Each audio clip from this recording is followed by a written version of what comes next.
This is such a great question. Really, is there a life after death? I can tell you 100% yes, there is, based on the number of spirits who communicate with me. There is definitely life after death. Death is not a finality. Death is simply the end of our physical form, which is simply the vessel that holds our soul, our spirit. And so that's why I never say, never, I should never say never. I rarely say the word death because we simply transition. Our physical form does cease, it does stop, but our spirit form continues to exist. And we go to what we call home. It's not heaven and hell like we're preached it is at church. There is no hell. Really, it's home. And it's something that is so familiar to us. And I hear it all the time when communicating with spirits that they were met by everybody that they knew, their ancestors, they were met by pets. We are not alone when we transition. And it is a feeling of going home. Imagine that feeling of going to a place that you feel so much love and comfort there. That is the feeling that is described to me. And they give me little tastes of that, of what that feeling was. And it is euphoric. It is such an amazing feeling. And simply put, it is that feeling of coming home. Angie, I totally get it. And there is no hell, but that doesn't mean that there is not evil in the world. Evil does exist. It has to balance out. Good and evil balance each other out. But there is no version of hell the way we know it. There are many spirits on the other side who don't necessarily transition as quickly as most. And that is usually the ones that have reparation, that have things that they've done, and understand that a lot of those contracts are done prior to even coming into human form. And so as a spirit, there's a lot to learn, even from evil or bad deeds that humans may do.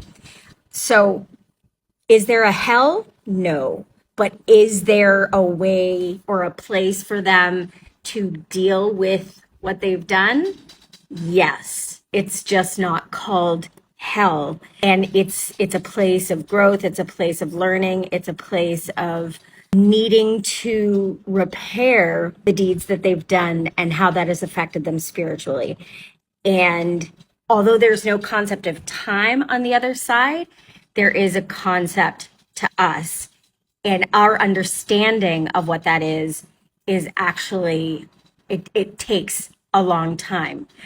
Oftentimes, even when people unalive themselves, it takes time for that transition to happen. It's not an immediate reunion home. There are people that do reunite with them, but it's a transition to get them into full spirit form. I hope that answers your question a little bit. Believe me, I am asking all kinds of questions in this regard as well. This is the answers that I have received, that I have, and I'm still looking in for more. So stay tuned, and I will update you when I get updated and when I hear more from my spirit guides as to how this works. David, this is such a good question, and I know I keep saying that in these videos, and this is something I'm still asking questions about, and I'm still learning for myself. I do know that there are spirits who get trapped here, and oftentimes they don't know that they've died. And my experience in communicating with these spirits is they were either told to wait. There was a little boy that I helped cross over, and he stayed waiting for his parents to come and get him. And so he was stuck in this loop, this space. And I had to explain to him that, you know, he had died and that it was time for him to go. And there was another woman I had helped cross over who was waiting for her fiance to come back from war. And again, felt like if she wasn't there, he wouldn't find her. So there are spirits who get trapped sort of between realms, and that's oftentimes the spirits in let's say haunted houses, so to speak, or when we see some, it's residual energy. There's so many different variations of what that can be, but if they choose not to go into the light, I think, and these are the questions I still need to ask and get confirmation on, I think that those are the spirits who can get trapped in sort of the in-between, and those are the ones that I have helped cross over. So I will keep you posted because I have started to research that and I want to know more about that. Lou, thank you so much for this question. This kind of taps into reincarnation, which I've touched on before. I think this is a really good topic of conversation. When spirits reincarnate, do our spirits know each other or recognize each other again in that new form? The answer is simply yes and no. It depends. Have you ever come in contact with somebody and you're like, I feel like I've known them over lifetimes? It's likely because you have. You have spent multiple lifetimes together. And oftentimes we reincarnate with the same spirits and we play different roles in each other's lives, which we contract before we come into human form. And so we build out this life for ourselves. Those are the Akashic records. We build this life for ourselves in connection with spirits that we have that connection with. That's why we have things like soulmates. There are people who have spent multiple lives reincarnating with us, and we play different roles as to the things we come to learn. We usually pick a theme of something that we need to learn in the lifetime when we return. And that's why a lot of people have a lifetime theme where there's people who struggle in love or people who struggle in relationships. Those are themes that we have set for ourselves to learn, to grow, to evolve. And so those spirits that have spent many lifetimes with us, we come back in each other's lives in different ways.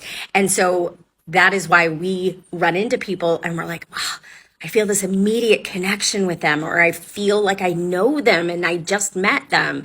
It's usually because we connect on a soul level and we've been together in previous lives before. So I hope that explains your question. Let me know. First of all, Charlene, I am so very sorry for your loss. I know it's not easy when we lose a sibling. I lost my brother 10 years ago, so I know that all too well. There's one thing I do know as spirits in human form. When we make a contract to come into human form, we create in that contract 8 exit points.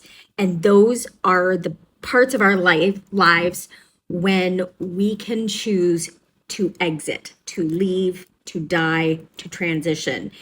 And those exit points leave us as spirits in human form as to having a choice when that time is. So for example, if you've ever been in a near-death experience, an accident or something where you should have died, but you did not, that was likely one of your exit points. And we have them placed throughout our life from the time of birth, which is why there are miscarriages and stillborns. That is one of our first exit points, and we have them strewn throughout our life.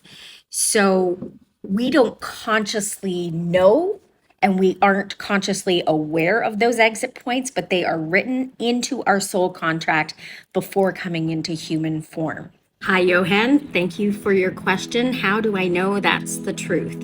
Here's the thing. I am not here to convince you. I am just passing along a message. And if it feels true and feels right for you, then it's for you. If it doesn't, then it's not. But I generally don't convince people of what I know to be true. I just tell them what I know and I share the messages that I receive. This is not going to be a popular response, but let me start. The Bible is a great work of fiction. Hold the phone. Let me explain. The Bible is a great work of allegorical stories of perhaps events that happened centuries ago, but it was written hundreds of years after the actual events. It was also written by men to perpetuate this idea of controlling the masses. So these stories that were passed down from generation to generation over hundreds of years were then eventually written down. So let me ask you this. Have you ever played the game of telephone? You're sitting in a circle. One person starts with a statement, whispers it in the ear of the other person beside them, and then they tell the next person, and so on until it goes around the circle and it comes back. How many times has that ever been the same statement made to the first person coming back to the last person? Never. It's never been the same. So then please tell me how all these stories in the Bible happened hundreds of years prior to them being notated and were exact. They weren't embellished, exaggerated, misinterpreted, or simply made up. There are theologians that have also backed up this theory. Also, they didn't have printing presses. So in order to share the Bible centuries ago, scribes had to write them out, oftentimes working 12, 18, sometimes 20 hours a day, transcribing or translating from one language to another. Interpretations of the Bible were based on the families paying the scribes and what their beliefs were. Theologians have marked serious discrepancies in translations from one Bible to another because the translations were off, because syntax was missed. So all these people putting 100% faith in the Bible as being every word is true, that worries me. I believe there is a God. I believe Jesus Christ existed and he was a great prophet. I do not believe in the words of the Bible. Jesus's message was much simpler than what they tell you. Another great question. Can you tell me what the Spirit is doing every day? Yes, Spirit is actually quite busy watching over you. Spirits are forever watching over us and all our loved ones. So those we are spiritually connected to watch over us on a daily basis, help guide us, help us make the right choices and decisions, help steer us down the paths we are meant to go. And they help, or they try to communicate with us. They show us signs. So I'm talking about ancestors as well. Like this goes back eras within your family and within your spiritual connections, and they come out every day to be there and help you. The thing is on the other side, there is no concept of time like there is here. So we think, oh, what do they do all day? Because we count the day in hours, in minutes, in seconds. Spirit has no such dial to tap into that is time related, that can gauge what a day is, what a year is. So to ask what they do every day, days don't really apply to them. But what do they do on a constant basis? They are constantly working for our best and highest good spiritually.